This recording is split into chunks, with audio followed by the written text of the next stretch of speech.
Jazzcast Pros.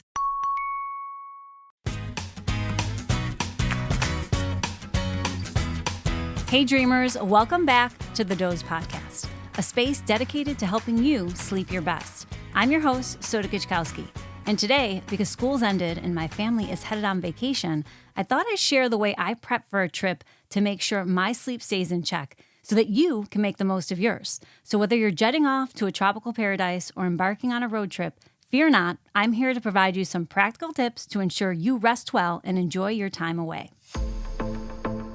Now, first things first, you're on the right track because our conversation starts with pre-travel preparations. And you're on your way by planning ahead and listening to this episode, which will make all the difference in how well you sleep while you're away. Some pre-prep items include adjusting your sleep schedule. If you're traveling across time zones, you want to try to adjust your sleep schedule a few days before you leave, gradually shifting your bedtime and wake time closer to the time zone of your destination. Second, pack smart. Bring along sleep essentials.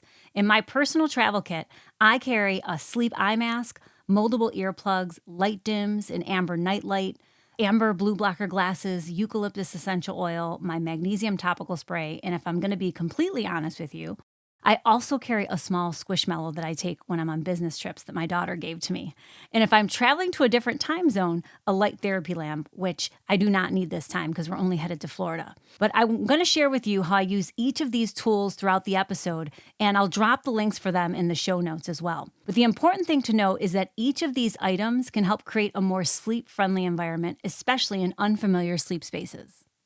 And drink water. Dehydration can exacerbate jet lag if you're traveling to a new time zone. But as a safe bet, I always make sure to drink plenty of water before and during my trip. And also remember to use moisturizer as well, especially on long flights. Next up, what can you do during your journey to optimize your sleep? Well, that begins with choosing the right flight. If possible, book a flight that aligns with your natural sleep patterns. Overnight flights can sometimes help you adjust more easily to a new time zone. But for us, we're taking a super early flight out, 5 o'clock in the morning, which means we're going to be taking a short nap to offset the sleep we're losing, waking up and traveling so early. Second, wear comfortable attire. Wearing comfortable clothing and even thinking about bringing a light blanket. The more comfortable you are, the easier it'll be to relax and to sleep. And don't forget a pair of socks. If you're wearing sandals to travel, they can help keep you warm while they blast that air inside the airplane. You know, I'm always cold, so I like to dress in layers. Remember to limit alcohol. An important travel tip is to avoid alcohol when you fly. You're already going to be dehydrated, so skip it and wait until you land to indulge. Until then, stick with the H2O as you make your way to your destination. And once you've arrived, or if you've changed time zone, the real challenge begins, which is adjusting to a new time zone. So I just want to offer up some quick tips when it comes to that. First, get sunlight. Exposure to natural light helps to regulate your internal clock. So spend time outdoors during daylight hours, especially in the morning. Second, stick to a schedule. Try to eat and sleep at the local time as soon as you arrive. This will help your body adjust more quickly. Third, nap wisely. If you need a nap, keep it short, about 20 to 30 minutes to avoid interfering with nighttime sleep. And fourth is what's known as grounding. And I encourage you, take off your shoes and walk around in the grass. There is some research that supports the fact that this will actually help you get acclimated to your new environment. And if you're going to be traveling to the same time zone like me, the focus then turns to choosing the right room, which can make a big difference in your sleep quality. So, room location. I always request a room away from elevators and ice machines to avoid noise, and rooms on higher floors tend to be quieter and offer a more consistent temperature. Corner rooms. These rooms often have less foot traffic and fewer shared walls, making them quieter. And floor preference. If possible, as I mentioned, choose one on the higher floor to minimize street noise. Then once you're checked in, it's time to set up your sleep space for optimal rest. So once I'm in my room and I'm unpacked, I get right to it. And I do this by the senses: sight, hearing, touch, smell, and taste. So first, sight. Block out light. Use blackout curtains to darken the room.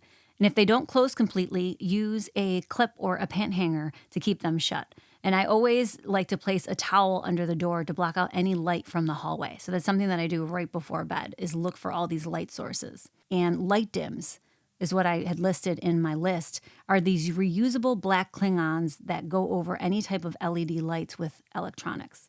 So a must for me is like the smoke alarm or the door peephole. or, even the light that emits from the television. They don't stop the devices from working, but they block out all those intrusive little lights that can actually cause you to wake up at night.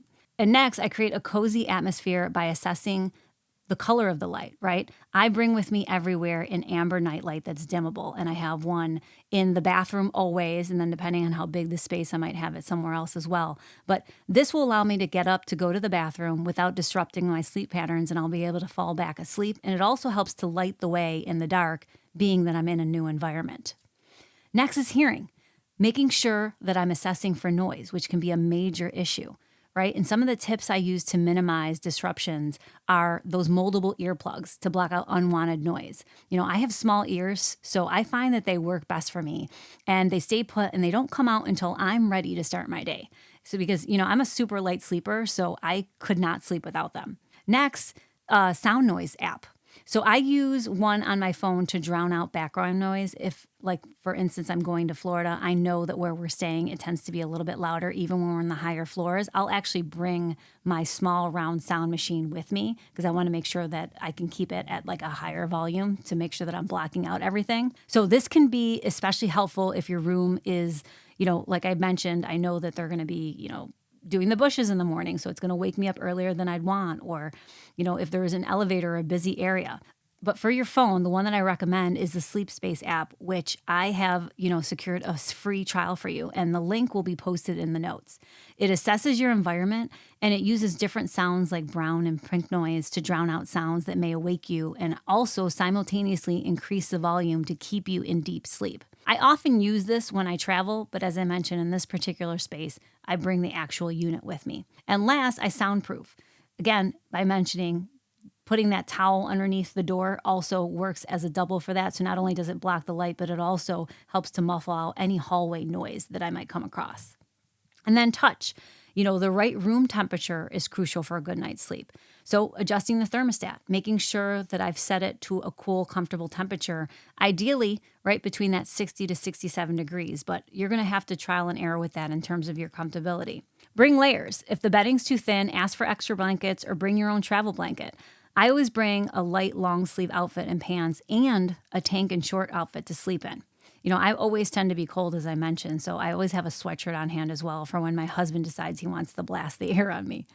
And the third thing I use to help me is the Ember Wave device, which works as your own personal thermostat. I also like to bring along a few personal items that can make your new sleep space feel more like home, which brings me to our next one, smell. So I like to bring aromatherapy. So I pack a bottle of essential oil or a pillow spray to help create a more calming environment. The one I'm actually bringing with me this time is eucalyptus because I'm sensitive to smells and I have allergies, so it helps to reduce inflammation and make it easier to breathe in the new environment. And second, a travel pillow. You can bring your own pillow or you can actually bring your own pillowcase, right? I tend to be really sensitive to laundry detergent smells, so depending on where I'm going is what I actually bring with me. And then last is taste. You never know when there won't be a snack machine or you're stuck at the airport with overpriced items or there isn't an open convenience store. So I always make sure that I pack some crackers or a small bag of cereal to fend off that hangry situation I might find myself in. And of course, I also make sure to stay hydrated by keeping a bottle of water by my bed, especially if the room is dry. So with a little preparation and some simple hacks, you can turn any room into a sleep sanctuary. I hope these tips help you get the rest you need on your next trip. So don't forget to subscribe, and if you've enjoyed this episode, please leave us a review. Thank you again for listening and joining me today. Until next time, I'm back every Wednesday with a new episode ready to empower you to take control of your sleep. I still have lots to share with you as we work together towards creating solutions around your unique sleep challenges and needs. Until then, remember, your pure potential if you change how well you sleep.